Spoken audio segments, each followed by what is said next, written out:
back. I'm going to field that first question. Go ahead. We're back. First question is from Leon in Dallas, and he asked, how do I know what size unit is right for me? Let's ask the doctor. How does Leon know what unit is right the size for him? Well, he'd have to The size, huh? he'd have to tell me what he's going to do. Well, I don't. Okay. I don't think he gave us any more information than just wanting to know what size. But Shelby from New Orleans asks, what is Leon's... No. What kind of glue? Doesn't matter what kind of glue you use when you're using a vacuum. Are some better than others? Yes. When you do veneering, you're better off using something like a urea glue rather than a yellow glue. Urea glue. U-R-E-A. It's Okay. different. It's more expensive, but it gives you better results long term. Okay. And this is a urea This glue. is right? it. And This is catalyzed. This is already Right. set up. It's very hard as a rock. And, Why is that so thick? Well, that's just a cast piece. That's all. That's not. Oh, okay. Gotcha. All right. So it's after you mix it, it spreads like white glue. Right. Yeah. Just a thin layer of glue. You can use a glue spreader like this. Okay. All right. You fill the hopper and you roll it along like that. When you have enough down, you bend it away and you can just smooth it out. One of the advantages of using a glue spreader over using a paint roller or something like that, this gives a nice even layer. And one of the things you'll find out when you use a vacuum press is that if you put the same amount of glue on that you have been when you're mechanically clamping a piece, Okay. you just smear it all out. It'll just come all out in the bag because it Now, gets thinned out. Can you spread any kind of glue with that? Or is Well- it just the urea it's meant for? No, you can use the yellow glues with it. It's fine. Isn't this kind of messy to use in something like this? I mean, for cleanup and what have you? No, you just put it dispenser in like water. this? No, just Just rinse it out and that's it. Yeah. And so this is a water-based glue. Right, that's correct. Okay. But it's a type 2 water-based type glue, so it holds up much better in that environment with water moisture than a regular yellow glue, a standard. But it wouldn't be submerged in water. No, you Just wouldn't use water it as a resistant. marine grade. Okay. Right. Very good. Okay. Okay. Well, let's Now- see something work here. And when you press a piece, typically the way it's done is that you would put glue on your substrate, you would put your veneer on top, and then you put what we call a caul on top of that. Which is caul? Caul, C-A-U-L. Okay. Right? And that's usually melamine-coated particle board, 3/4 inch, because it's very smooth and flat. So that when you put that on top of your piece, and it's sitting on a same type of baseboard, which is very flat, Okay. you put moisture on your glue on your substrate, it tends to want to curl. Okay. Right. All right. So when you press everything, it's now between two very stiff pieces, and once it's dry and comes out, it'll be very flat and Okay. smooth. So you have the hard thing on top is called a caul, Right. and you generally have a girl do that in your shop for you? Have what? Well, I just wondered who would handle that. Not you. The way the bag goes. Okay. So the caul is on top, but what gets this area here? Okay. This is not a typical flat panel. This is a raised panel door. Okay. Right? You can see where we've cut the panel. Right. And so on. And one of the things about a raised panel door is that when you cut it, all right, you can't have a right angle come up and Correct. over. Always So has it's to gotta be radius, It always has to be sweet. radius. That's right. Otherwise, typically the veneer will crack. And if you look at this veneer, it's very stiff, okay, and it cracks. And if you put it in on top of that and go down, it would crack some more. Okay. Now, So one something of the- like this that is Wait, let's radius. stay on this. How do we eliminate that then in this door? You do it. You put what they call a veneer softener on it. Now this one was A done. softener? Softener. Softener. Softener. Softener. Okay. You would wet it down. You would put it in the bag with paper below and above it, and not newspaper because newspaper print can come off. Okay. Okay. So like the newsprint, but clean newsprint. Yeah, right. You just have to have clean paper on each side because you Okay. don't want to get any ink on All right. it. And you put it in there with the caul on top and the paper and so on, and you press it, and the paper sticks out, and so the water wicks out and it vaporizes very quickly in a vacuum. Okay, great. So that when it's dried down after several hours or however long it takes, depending on how many pieces you have in there and so on. Okay. When you take it out, you want to make sure your moisture content is back to your 8 to 10%, whatever the normal is, and not have 50%. Okay. Now, how do you make sure? Do you have a measuring device to determine that? You need a moisture meter to determine Okay. that. Okay. But then it becomes very more flexible. All right. Now, and it's flexible for about 3 days. This was done about 5 or 6 days ago, so it's lost some of its flex capability, but it's better than that piece right there. Okay. All right, I can bend it like And this is all you use right here. It's what you have in this bottle. It's nothing more than, spraying it like that and wetting it from both sides. Okay. So it's wet And through. how is this purchased? In gallons? Or is it a mixture? In half gallons, you dilute equal amount with water. So Okay, it and makes it's a liquid or a powder when you get it? It's a liquid. Okay, very All right, good. and you just add equal amounts of water. All right. So if we were to do a raised panel door like this would go on, it would go inside, and we would pull vacuum. Now, normally we'd have a call if it was a flat piece, but this is not flat because you Okay. have the radiuses. All right. So one of the things you want to make sure is that the bag doesn't have any wrinkles going across here, Oh, okay, because right. that would show up as That would show up in the veneer. In the veneer. You'd have a bubble or a crease. Right, that's right. Okay. And so when you put it in and press it, what happens is that these corners, right, because you've got a shape and this is flat, all right, the veneer will pucker up. And all you have to do is right through the bag is you just push that veneer out on the corners like that, and it'll smooth it right down. And then let it cure in the bag under pressure. And that's because the pressure is so great that all you're doing is just assisting how the material lays on the That's crease. right. You're just forcing it out, and you can see, a door like this, right? You can see how the corners are all down. Okay. And so this was a flat piece of veneer put over an Right. MDF cord? Right. Or That's plywood cord? Okay, Right. MDF, actually. MDF. Okay, So great. any guy that has a cabinet shop where he may have a customer that wants some real exotic wood, you can't typically order an exotic, but this way he could actually, if he got just the frame, he could assemble the door panel in his shop and he could That's make his right. own exotic. And make the regular frame.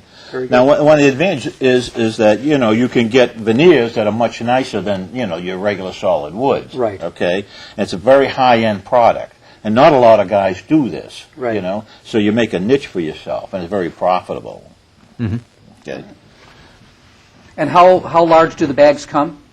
We can make a bag 12 feet wide, 80 feet long. That's the biggest we can do. Normal bags, stock You could put a items. whole kindergarten class in there. Or you put the side of your house in there. Could have a real fancy house. Yeah, you could. Yeah. Wow. Well, typical bags come in 2x4, 4x5, 4x8, 4x10, 4x12. Okay. Okay, that's the sheet size that it can press. All right. And we also stock a 72-inch by 10-foot long bag. So for those that need extra wide capability, that's available. And any of these bags can go out to 80 to 100 feet long. I've got a seal-a-meal, and that works kind of like this does. You know that? It sucks all the air out, seals it. So you really need to pay attention to size though when you're ordering bags because you don't want to under order what you're going to need. Right.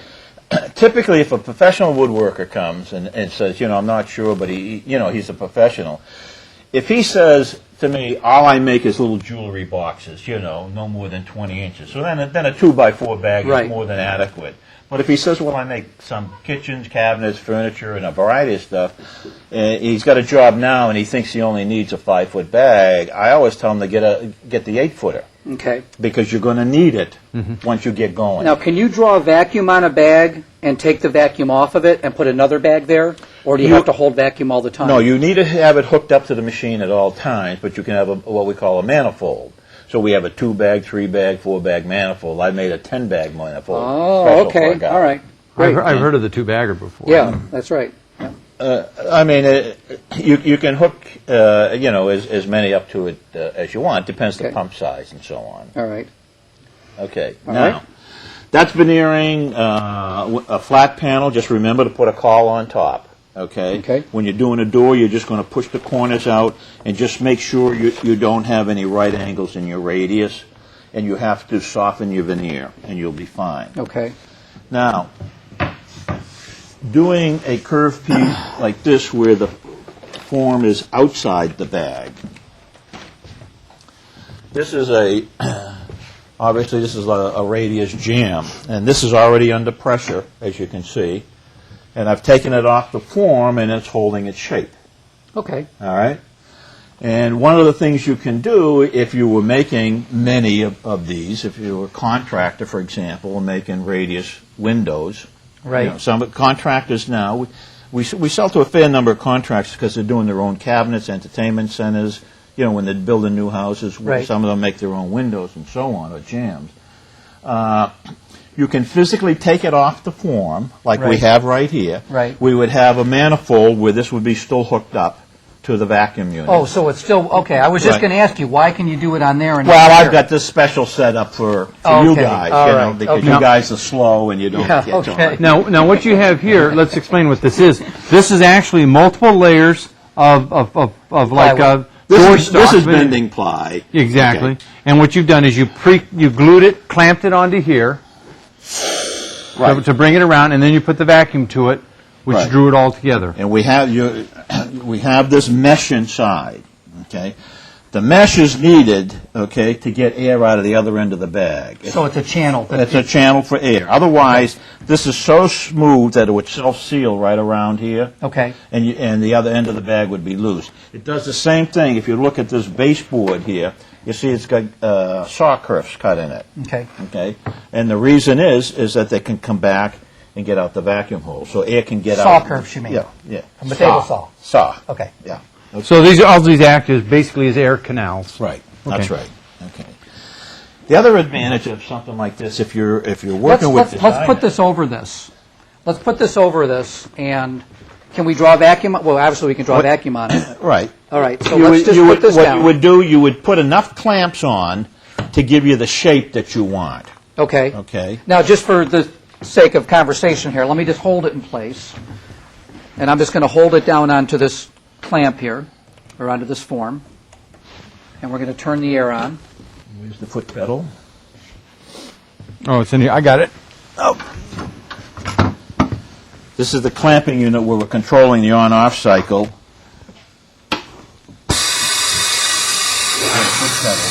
Okay. So I'm going to draw that off of there. Aha. Okay.